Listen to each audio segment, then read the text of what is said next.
I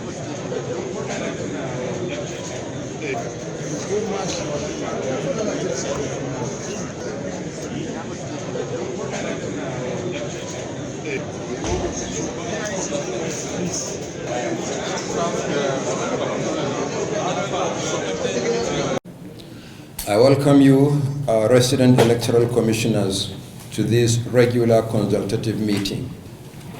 And in particular, I would like to introduce you to two national commissioners, Professor Sunday Aja and Abrazak Yusuf, who are attending this meeting for the first time.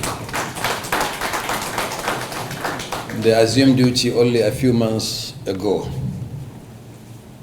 Similarly, I would like to welcome 6 resident electoral commissioners sworn in exactly 32 days ago, particularly 4 of you who are attending this meeting for the first time. Rek Ogun, I think she introduced herself. Thank you, Shashe. Rek Sokoto. Rek Gombe. And Ibeziako Rek Abia. So you are welcome to the meeting as well.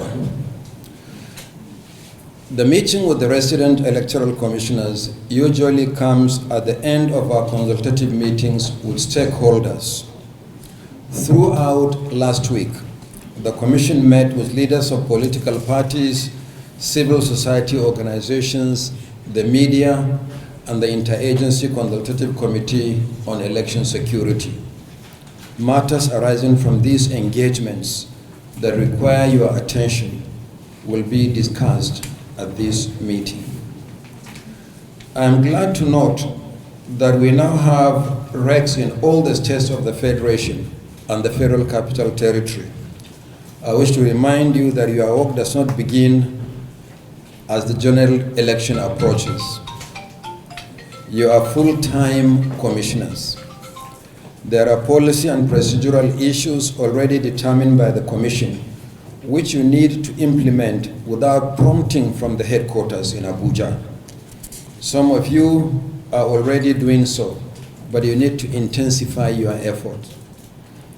You do not need an elaborate conference or workshop to build the capacity of your staff to improve on their knowledge of new policies and practical innovations introduced by the Commission to improve electoral service delivery to Nigerians. You also need to provide us with information on your plans to enhance voter access to polling units by decongesting some of them, or in other areas such as the cleaning up of the voters' register, deepening our engagement with electoral stakeholders at state and local government levels, the management of electoral logistics, and election security. I wish to remind you that elections and electoral activities take place in some states of the Federation, and your role as managers of personnel and resources is critical to success. You can only effectively discharge your responsibilities when you are knowledgeable and committed. I encourage you to intensify your effort so that we will play our part in what is a multi-stakeholder responsibility more effectively. Already, the Commission has announced the dates for a number of elections and electoral activities. For the next 1 year, from 16th August to 8th 2025 to 8th August 2026, the Commission is holding 5 major elections. These are the by-elections in 12 states of the Federation on 16th of August 2025, the Anambra State Governorship election on 8th November 2025, the Area Council elections in the Federal Capital Territory on 21st February 2026, the Ekiti State Governorship election on 20th June 2026, and the Osun State Governorship election on the 8th of August 2026. The Commission has released the timetable and schedule of activities for these elections, and some of the activities have already been carried out.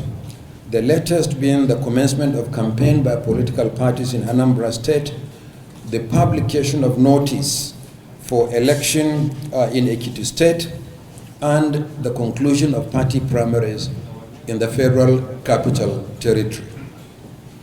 Turning to electoral activities, the continuous voter registration resumes nationwide on 18th August for online pre-registration and 25th August for in-person registration. However, the CVR in Anambra State will resume next week and will be held simultaneously in all the 326 wards in the state. This will enable the Commission to conclude the exercise and compile the new voters register not later than 90 days before the date fixed for the election as provided by law. You will be updated on the implementation plan at this meeting. The detailed timetable and locations of the CVR have already been made public by the Commission. As we approach the by-elections, the off-cycle governorship elections, and ultimately the 2027 general election, the Commission is concerned with various interpretations given to the provision of Section 65 of the Electoral Act 2022 on the review of election results. Pursuant to our powers to issue regulations, guidelines, and manuals to give effect to the provisions of the Electoral Act and for its administration, the Commission is working on a supplement to the regulations and guidelines for the conduct of elections 2022 to provide clarity on the review of declaration and return at elections. As soon as the Commission takes a decision, perhaps as early as this week, the supplementary regulations and guidelines will be uploaded to our website and other platforms for public information. There is a lot to discuss at this meeting. Let me therefore once again welcome you all as we go into the